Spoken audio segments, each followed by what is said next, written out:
Good afternoon, everyone. Today we are in the third session of day three of the Atal FDP 5-day Atal FDP in measurement and in trends in measurement and control for system automation.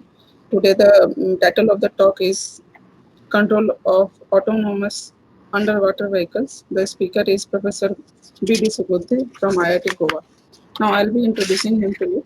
Professor Vidyadhar Subudhi received the bachelor degree of electrical engineering from NIT Rourkela in 1998, the MTech degree in Control and Instrumentation from IIT Delhi in 1994, and PhD degree in Control System Engineering from the University of Sheffield, UK in 2002.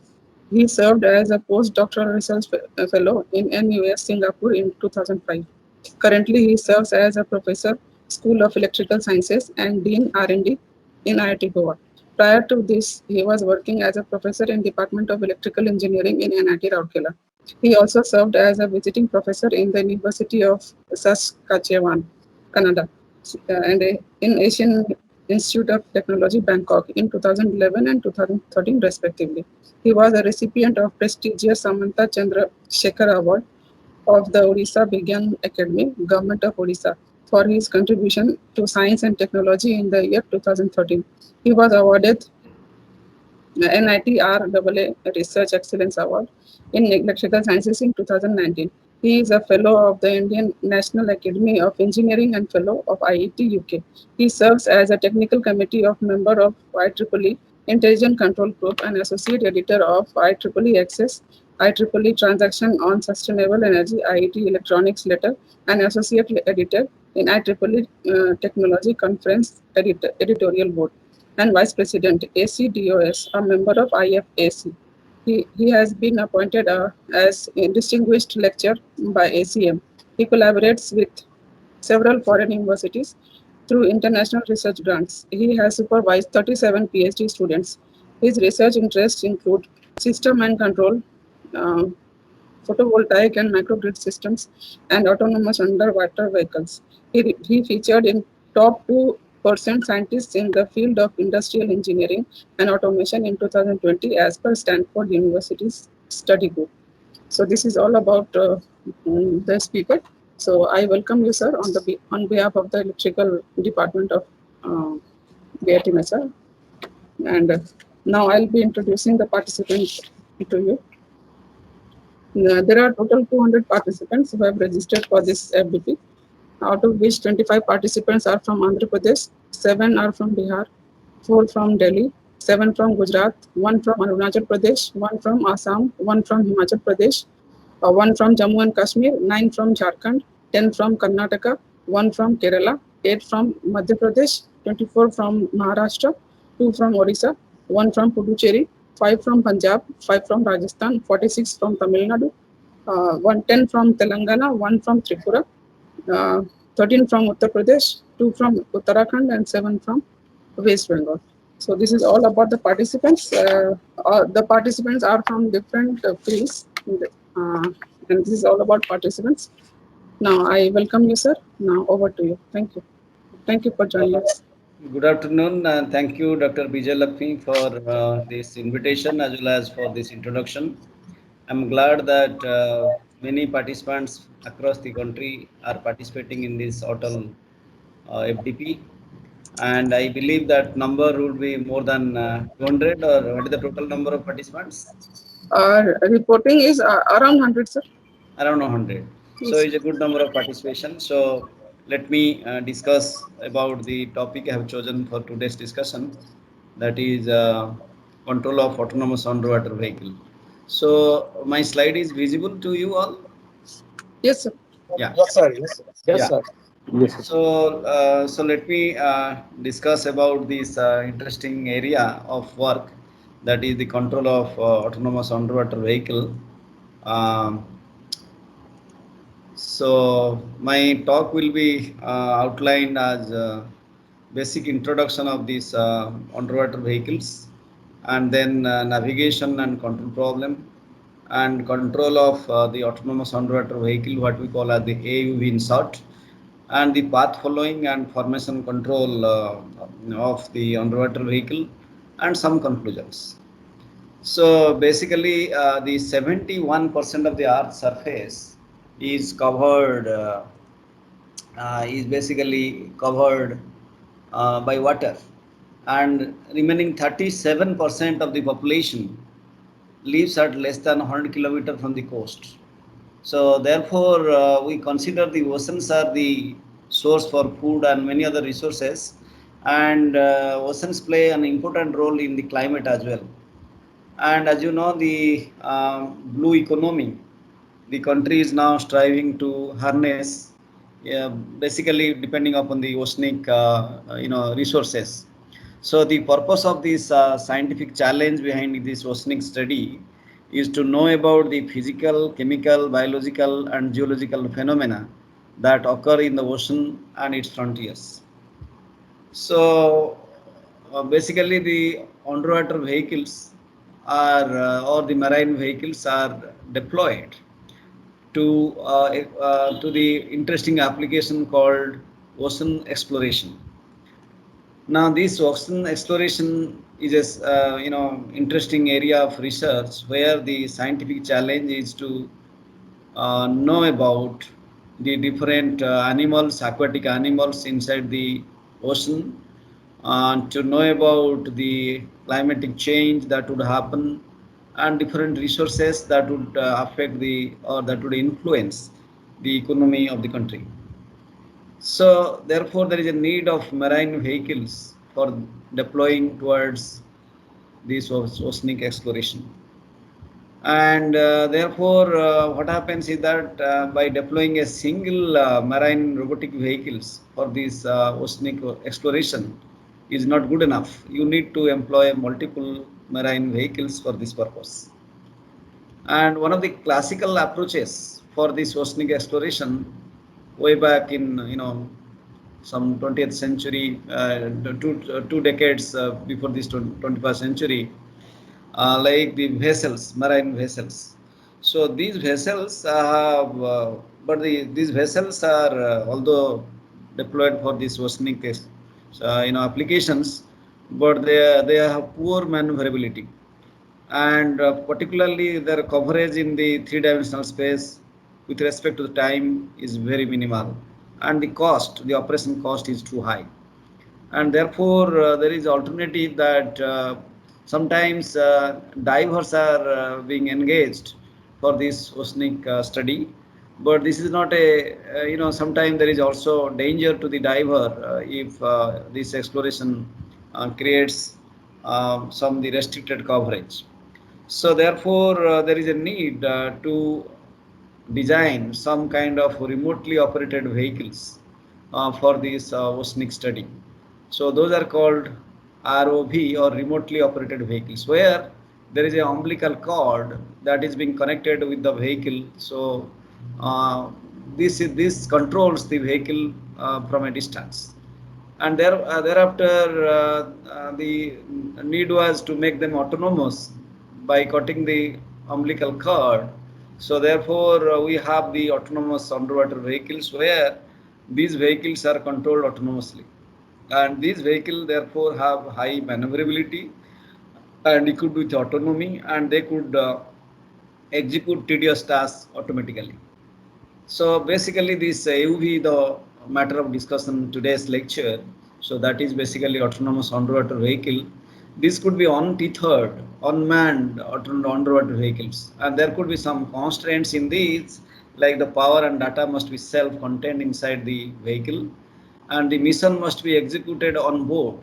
That means the control, navigation, guidance, planning, and communication, all of them should be available. These kind of control and communication, all of them should be available on board for the execution, and handle what if situations. So some of the unknown situations could be encountered, and at that situation, the AUV must be good enough to handle those situations. And these need to be capable of determining the power and size requirements. So there could be different sizes and different for different requirements. And these applications, as I mentioned, could be not only for this oceanic exploration, could be many other things like oceanographic sampling, could be for current profiling, on ice mapping, bionutrient or pH or salinity temperature mapping, mine countermeasures, or maybe sometimes oil and gas exploration survey.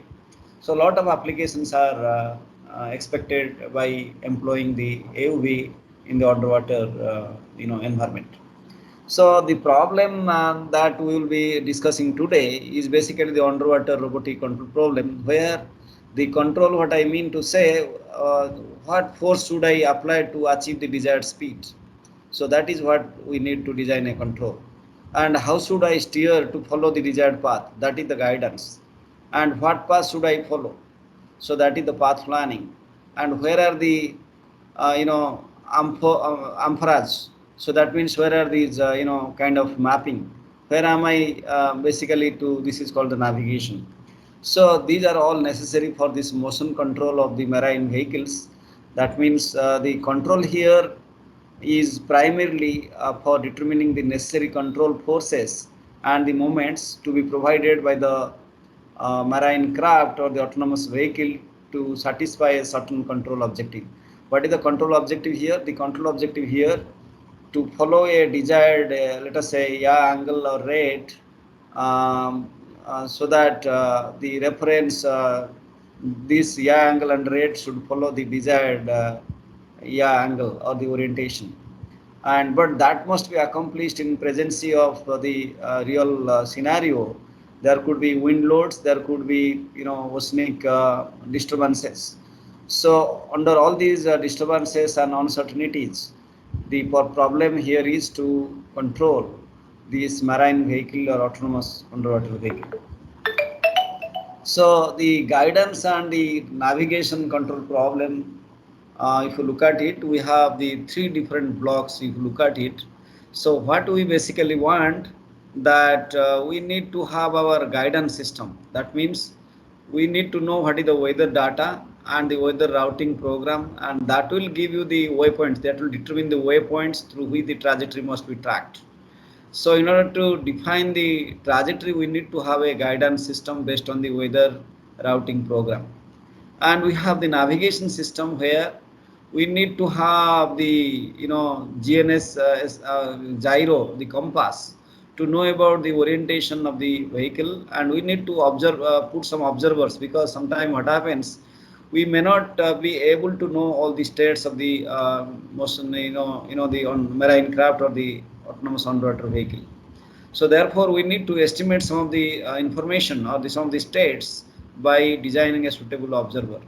Now, once you design a suitable observer to estimate their position and velocities, then you can use all these information to design a control system, and that control system must be suitable to achieve your desired task, the control task, as I mentioned in the previous slide, in presence of the wave disturbances, wind disturbances, and ocean currents.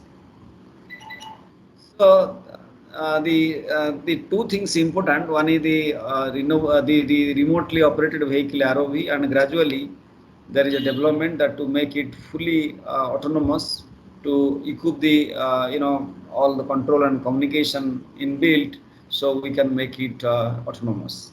So both these could be used for the station keeping application, or could be low speed positioning application, or high speed maneuvering applications. And this could be fully actuated or could be under actuated. Fully actuated means when the number of degrees of freedom equals to the number of control inputs, we call it fully actuated system. On the other hand, when the number of control inputs are less than the number of degrees of freedom to control, we call it is a under actuated system. So before we design the controllers for the underwater vehicle, we must know what is the kinematics of an underwater vehicle. So as you know that there are several degrees of, let us say 6 degrees of freedom, like the source direction, roll, heave, pitch, and yaw, and so then sway. So these variables like x, u, phi, p, and like z, w, and then theta, q, and then r, y, phi, r, y, v. So these are the variables associated with the different degrees of freedom. So these are the different vectors like eta 1, eta 2, v1 and v2. They represents the linear positions, then linear velocities, and angular positions and angular velocities. So what happens that we need to transform the earth fixed frame quantities to the body to you want to relate these to the body fixed to earth fixed frame. So for that we need to find out two matrices called J1 and J2. Those are called the transformation matrices. So where eta 1 and eta 2 are the linear and angular motion with respect to the earth fixed frame, and v1 and v2 are the linear angular velocities with respect to the body fixed frame. So this J1 and J2, they are used to define this transformation from the body fixed frame to the earth fixed frame. So once you know that, then our next job is to know about little bit about the dynamics of the underwater vehicle, where the dynamics is basically m plus c into v equal to tau. That means m is the mass matrix and c the coriolis matrix or coriolis and centripetal matrix, and this v that comprises pqr and uvw. Those are basically the body fixed linear and angular velocity vectors. And then this tau is basically the external force or the moment vector that comprises this force or the torque or the moment applied across the 6 degrees of freedom. So these are the external forces. Now this external force and moment, if you look at it, we have several other forces acting on the system, like they could be hydrostatic force, or could be added mass, or could be propeller thrust, or could be lift force, drag force. So all of them are incorporated in the tau variable. So our purpose here is to design the guidance and control for the underwater vehicle, in which our objective is to that we need to achieve the desired orientation with respect to the actual orientation. Therefore, the error between the desired orientation and actual orientation should be forced to zero by virtue of a control. So this is the diagram that shows that the vehicle is to be steered to the desired orientation from the actual orientation. Now, if you look at the AUV structure, there could be several structures, but the one I am considering here, primarily it has three sections. One is the nose section, the hull section, and tail section, and it is called the stern plane. And here is the rudder, the stern plane, and here the side view, if you look at it, so this is called the rudder plane, and this is basically the thruster. The thruster is connected here. Now what happens, we need to design a controller for this underwater vehicle for a path following control problem. So this is a book where that contains a lot of information on navigation and control of autonomous marine vehicles, that is edited by my collaborator Dr. Sharma and me, which is available in this book IT. The publisher is IT, and you can have a detailed information available on the vast literature on application of the marine vehicles. So the problem I am going to discuss here is the path following control problem of autonomous underwater vehicle. So what is the purpose here is that we have a desired path, and this desired path is defined by defining the path parameters. Then what happens? We have the underwater vehicle, and this desired path is given, and we need to design a controller such that the AUV follow this desired path. So for that, to achieve, we encounter certain control issues, like the one is the uncertainty of the AUV dynamics. Why the uncertainty appear? Because we never know the mass matrix correctly. We don't know the centripetal and centrifugal forces. We do not know exactly what is the amount of sea wave disturbance. We do not know the other parameters that appear in the dynamics exactly. And there could be the additional difficulty in the underwater medium, that is the acoustic medium communication. That means in underwater medium, the data rate is very low. As a matter of fact, the signal that you transmit through the sensors becomes sometime unavailable to the actuator or the control unit, and the payload to the AUV could vary many times. So therefore, under these control issues, we need to design a controller so that the AUV will follow this desired trajectory. So our purpose here is to develop for this control to design. Our purpose is to develop a nonlinear autoregressive moving average exogenous model. So why? Because the dynamics of AUV is truly nonlinear, and most of the people what they when they design a controller, for simplicity they consider a linear model, and one of the popular linear model is a Armax model, that means auto regressive moving average exogenous model. So which is the simpler model that could be used to design a controller.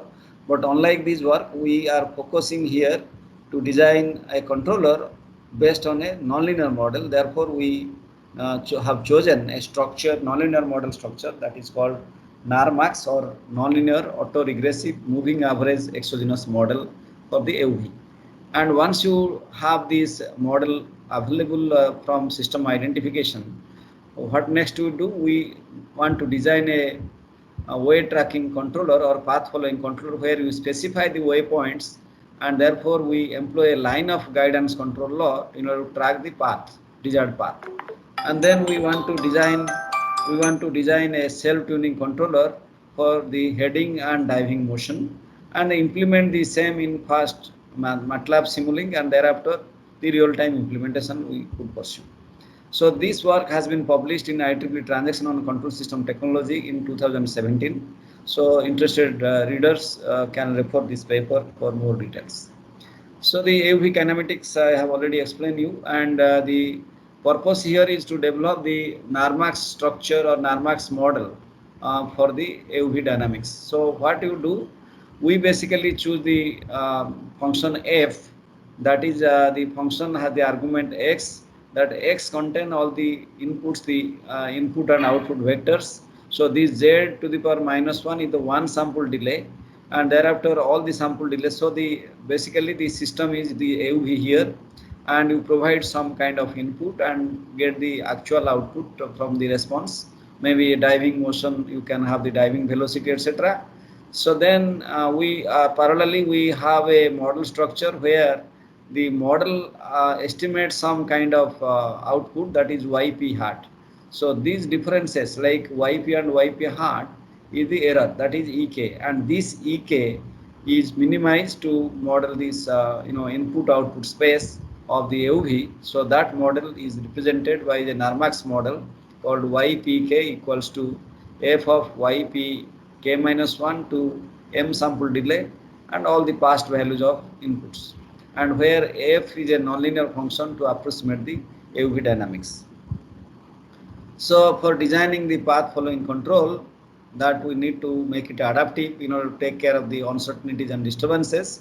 We have two models we develop. NARMAX model for the AUV, one that includes the sway motion, that is V dot, and yaw motion R dot.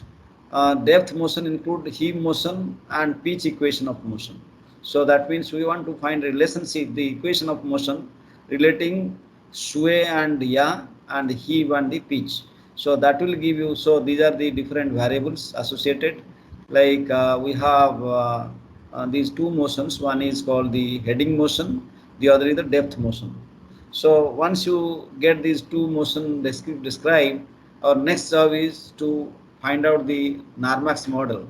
Let us consider the heading motion. For that, we choose a model structure called NARMAX model structure, in which VK and RK, where VK and RK are basically the velocity and the position, or the actual the rudder positions, and these are the rudder input, and these are the different functions, that is F11, F21 and G11, G21. So these are defined by these polynomials. So now our purpose is to find the these two models. The second model of interest is the depth model. So which basically the output is WK and QK, and the input is the delta S. So this is the input, the Stern plane, and this is the equation of the like the velocity in the Stern velocity and Stern position. So once you identify these NARMAX models, our next is what is the path following control that we are going to design. So we adopt the line of sight guidance law, in which our defined path is basically, it contains several waypoints. These waypoints are defined with respect to the region of acceptance.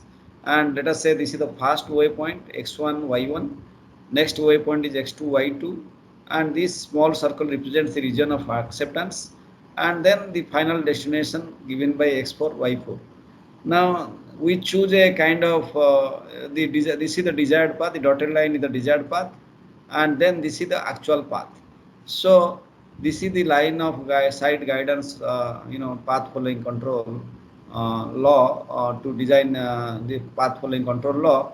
And here is the waypoint tracking using the line of guidance. That means we have the initial state to the initial position to the final position, and this is the like the desired path. But while following the desired path, then it has to avoid the obstacles. So that is the waypoint tracking we have to achieve. So for this we need to design an adaptive controller. The one we are designing here is a self-tuning adaptive controller. What is the purpose of self-tuning adaptive controller here? The purpose is that we need to choose a model structure. This is the nonlinear model structure, or NARMAX, or nonlinear autoregressive moving average exogenous model of the AOV dynamics. Could it be either diving motion or heading motion? And let us say then we have the two inputs like delta R and delta S, the rudder plane input or the stern plane input, and these are the velocity and positions with respect to the yaw and sway motions. So then all these the AOV dynamics. So this is the model we get, and because of these two models, and it will be easier for you to design the controller, and that controller again kp1 and kp2 could be adjusted at each iteration. So that and then once you have the dynamic controller design, thereafter we have the AV kinematics, and we have the AV kinematic controller as well. So that from this plane, the body plane to the like the earth fixed plane to the body plane, so we have to the position and orientation you get. So this is the structure of the proposed controller. And then once you define these model structures, our next job is to identify their parameters.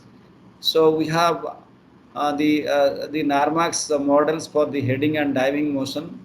So we can write as y equal to phi into delta, where y is the observation vector and phi the regression matrix, and delta is the parameter of interest. So here what happens, this I stands for I equal to 1 is for the heading motion, I equal to 2 is for the diving motion. Then what you do is we employ a recursive extended least square algorithm to estimate the parameters of the NARMAX model, and we use this is the RELS, that means the recursive extended least square model, the estimation method, in which we estimate the new parameter, and this is the old parameter, and then this is the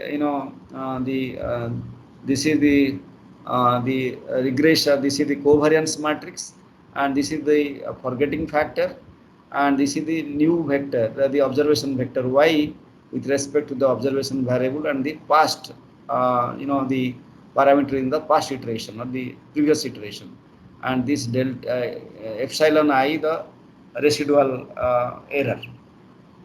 So based on this algorithm, you can find out the parameters of this NARMAX model. So then our next job is, once you find out this, our next job is to design a kinematic controller in which the objective function V1 for the AOV kinematic can be chosen as V1 equal to half e to the power EK transpose R EK plus half DK transpose Q DK, where EK is the error that comprises the both the heading and diving errors, and R and Q are the weight matrices, and the error objective function V1 need to be minimized. Okay, so once you do that, so we need to define the positional error, that is crosstalk error dk. That dk comprises a xk minus x0 minus c, where a defines the path parameters, and x0 and c are the offset from the desired path, and dk represents the cross track error along the heading and diving motion. So this is the diagram that shows the desired LOS path, in which we have the different waypoints, and this is the ith waypoint line of sight path, and this is the dk is the cross track error. So if they it follow across the desired yes please. Hello. Yes, sir. My slides are visible? Yeah, now it is not visible. Not visible, huh? Yes, sir. Not Okay, visible. I'm resharing it. Is it visible now? Now it is visible. Okay. So, so this is the diagram that shows about the positional error. So this is the x and y plot, and this is the desired path, and the desired path that is to be followed is to be achieved with the line of sight guidance. So why it is happening like this? Again, it is gone.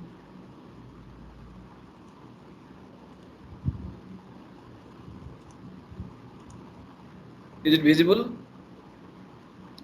Hello? Hello? Yes, sir, visible. Yeah. So, so then the dynamic controller design, we have the two control inputs. One is the delta R, that is the rudder input, and delta S is the stern input. And we have two gains, KP1 and KP2, and these are the two control inputs, R and Q. So we find out the two errors. One is for the heading, another is for the diving. So then heading and depth motion, we have to find out these errors. So once you find out these two errors, then we formulate the objective function called V2, which is half of, we define half the error square, and then this V2 we want to minimize. So once you minimize this V1 and V2, so that will give you the optimal value, will give you these this KP1 and KP2. So then we have designed, we have fabricated an underwater vehicle in the laboratory, where this is the underwater vehicle, and we have this vehicle that contains the inertial navigation system, and we have the AC to DC converter here, and we have the depth sensor, and we have the Atmega 2560 data acquisition system, and we have a single board computer, that is Intel Atom processor, and we have the lithium ion batteries. All of them are embedded here. And then what you do is we implement the control in the using a robot operating system, in which we have a sensor unit block that contains that sensor fusion algorithm. We write a sensor fusion algorithm that uses the information from the DVL, Doppler velocity log, that is u and v, the velocities, and xy, the linear positions, and then we have the depth sensor Z. So then we have the INS sensor that gives the PQR, that is the linear velocities. So all of them are sensors fusion block are used to be sent to this computational unit. That computational unit comprises of the NARMAX model and the NARMAX diving and heading models, where the diving motion model has the inputs W and Q, and the output is delta S, the stern plane input. And in the heading plane, we have the inputs like VK and RK, and that gives you delta R. So these addition of these control inputs will give you the dynamic controller output. So then we have the KP1 and KP2, the controller gains. Those are adaptively tuned by the self-tuning controller. And then we have the online optimization. That online optimization, as I mentioned in the previous slide, it gives you the optimal values of KP1 and KP2. So once you do that, then the dynamic controller, that will give you the signal to the PWM generation, PWM block of the DC-DC converter. So that DC-DC converter is connected to the thruster unit that gives the thruster force and rudder, and we have the delta S for the stern plane. So these are the we have defined the desired heading, like 0 to 5 second we have 0, and 5 to 20 second 1.57, and 20 to 35 again 0, and 35 to 50 second it is minus 1.57, and so on. So this is the desired heading, and then we choose the initial state of the UV as X, Y, Z, all 6 degrees freedom, all of them 0, and then we have the simulation, is executed for 800 seconds with sampling time of 0.5 second, and we also consider the actuator constraint, and that is less than 1, and Kp1 and Kp2 are less than 0.6. So we integrate all these sensors and actuators by the robot operating system software, and in which we have the different blocks. The different blocks are attributed for the rudder plane angle, stern angle, and the AV velocity, and then that will give you the different variable like the theta velocity, the theta, the all these variables that I discussed in the previous slide, so are all computed for designing the control action.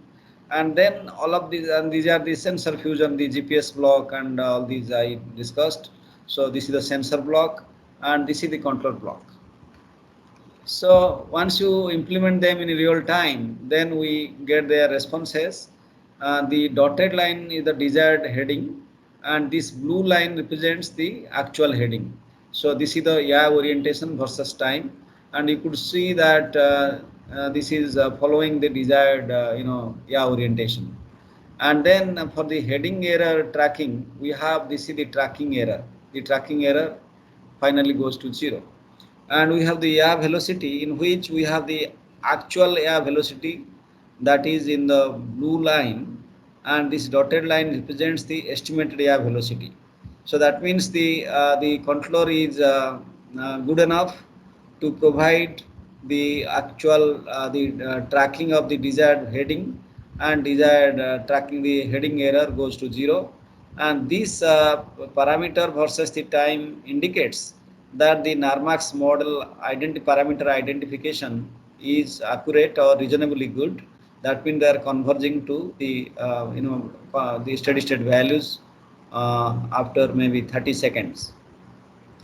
So we compare the computational time for when this heading motion is implemented in the prototype UV. So the first figure that gives the rudder orientation error, rudder orientation, that is delta R versus the time of computation, and the second one is for the computational time that is needed for the NARMAX modeling, and the third one the computational time for the controller implementation. So all these implementation, if you look at it, that there are two controllers we designed. One is the self-tuning PID controller, the other is a computational time is a constant adaptive controller. So these two controllers, the self-tuning adaptive controller takes the control action to be computed with 0.001 second. Although it successfully tracks the reference path, the state and actuator constants are not addressed in this case. But in the second case, when the controller takes little more time, like 0.8 second, but what happens here is that the computational time is more as compared to the previous controller, but it considers both the state and actuator constants. So this is all about the path following control. But if you look at the the application, sometime it may be necessary to employ more than one underwater vehicles for a group motion. So this group motion, so sometimes the ships are moving in a formation. So this is called a formation. That means more than one ship or underwater vehicle is there in a group. So the advantage of using the formation control is that it is a coordinated control of a group of unmanned autonomous vehicles, and the advantage is that the number of different sensor can be different sensor can be included, and distributively you can control the multiple AUVs. So here even if the fleet or the group breaks, there is a chance the mission could be achieved without any difficulty. And when your asked to have a mission for surveying a large area, so that can be possible by employing a group of underwater vehicles. And because for a single vehicle it may not be possible, and while all these are to achieve, but there are certain challenges like collision avoidance. Why? That means even these vehicles move in a group, one of the vehicles could be an obstacle for the other even. And the formation maintenance, that means these vehicles need to maintain a formation means a particular shape it need to maintain. And the intervehicular underwater communication, that means, as I mentioned earlier, in underwater scenario, the data rate is very low.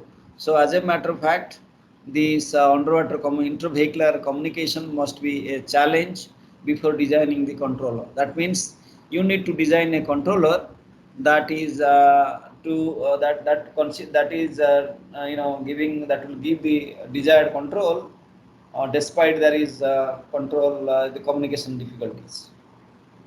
And if you look at the nature, you could see a group of birds. Those are flying on the sky. They also form a formation. This is a group. And similarly, if you look at a group of fish or a school of fish, they are also forming a formation. So this nature induced, kind of motivation to design a motion control algorithm for a fleet of autonomous underwater vehicles. So that is the stepping stone or the basic idea for designing a cooperative control motion for underwater vehicles.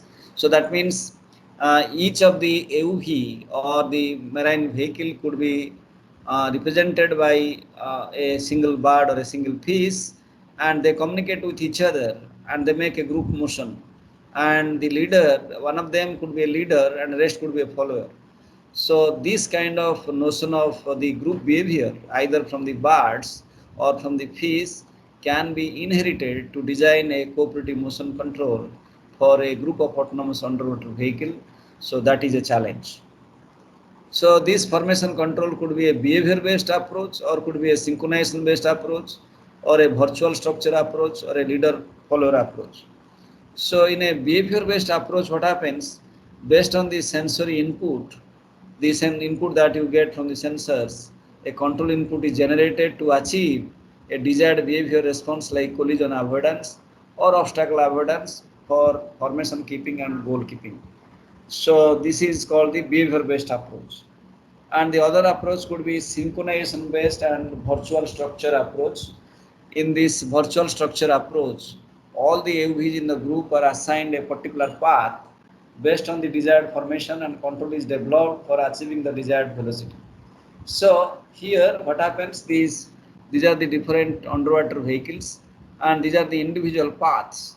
So what happens is that the virtual structure approach is the desired dynamics of the virtual structure is defined, and the desired motion of the virtual structure is translated into desired motion for each agent. So each of the AUV is considered to be an agent, and individual tracking controller for each agent are derived for tracking agent tracking. So what you do is you can design the tracking for individual controller, and then the finally the leader or the virtual there will be a synchronization of all these individual tracking controllers. Now this is the leader follower approach, in which the follower, so this is a group of AUVs, and here you see that the path is only defined to the leader, and the remaining ones are the followers or single quantity. The leader states it directs the group behavior.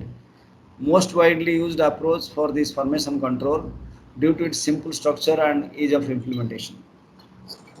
And we have so basically we can design this formation control for a group of AUVs by simply extending the path following control for a single AUV, whatever we discussed. So that can be extended, where only difference is that we need to have the intervehicular communication, and the leader, we have to choose a leader follower approach. And this leader follower approach could they could maintain some formation structure. The formation could be a triangular formation or it could be a trapezoidal formation. So in this, we define that the control structure, that to design this controller, the adaptive controller, we have chosen the NARMAX model, or nonlinear autoregressive moving average exogenous model structure for both diving and heading motion. And then we have picked up the different regressor terms are there. We have to select the minimum regressor for making it computationally faster, and the parameters of the NARMAX model are updated or estimated using the recursive extended least square algorithm, where we have the necessary covariance matrix updation, and we have used a forgetting factor to make our estimate more suitable for the identification. And we design one controller, adaptive controller, that we call as the self-tuning controller, in which there are the gains, and these gains are adapted, or depending upon the minimization of the cost function. We have the dynamic controller and we have the kinematic controller, and we implemented this controller, adaptive controller, in the using a line of sight guidance concept, in which the desired path is equipped with the line of sight information or the waypoints we define, and then the path parameters are updated at each sampling time, and the generated actuation signal, that means for the stern plane and the rudder plane, complies with the actuator constraint for the practical feasibility of the control algorithm. And this effectiveness of the proposed control algorithm are is verified both in the simulation and in the experimental environment.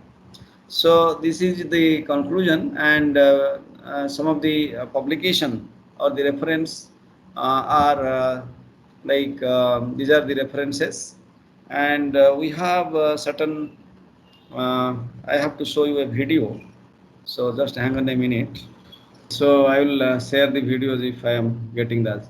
So that's it, because I am not getting the video now. Okay. So that's it from my end today. So any point you want to discuss with me today?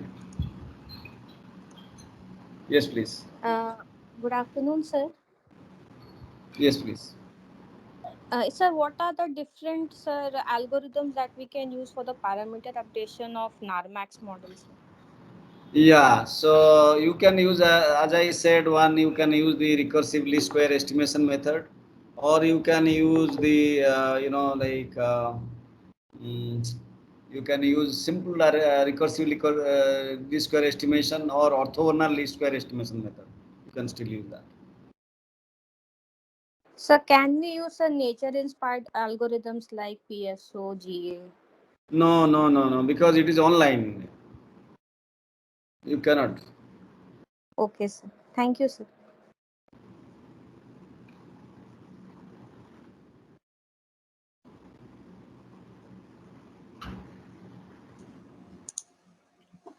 Yes, please. Participants, any other question?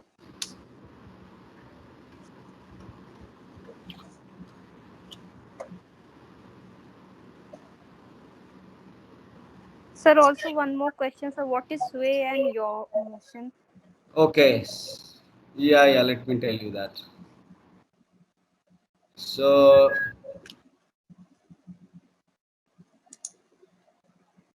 yeah. So So, this is the also sway heat and direction. pitch also. This is the sway direction. Okay. And this is the yaw direction. These are the 6 degrees of freedom. We have this. Sir, your This is PPT the is not visible, sir. not visible. Okay. Let me share again.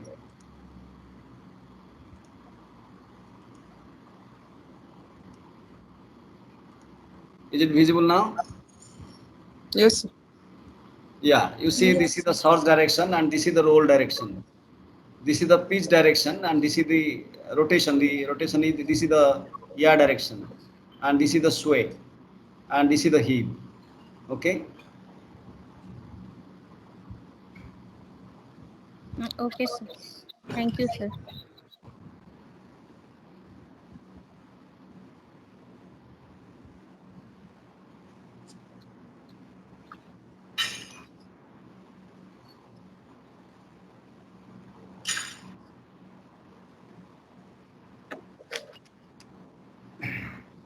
Any other questions from participants?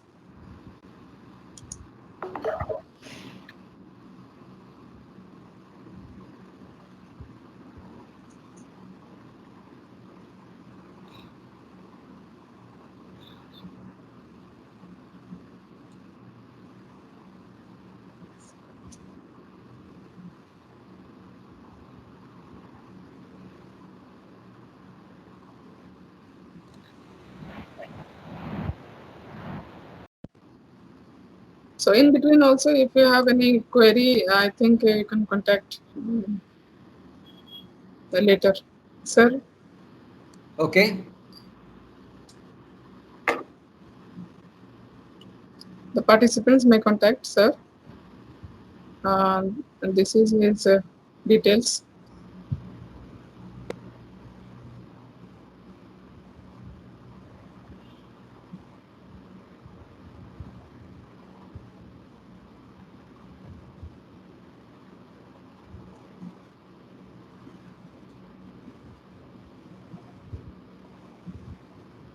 Please note.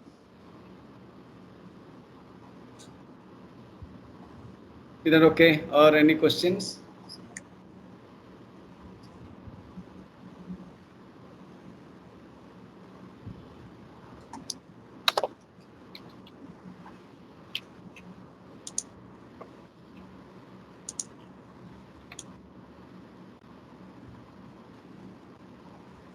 Okay then.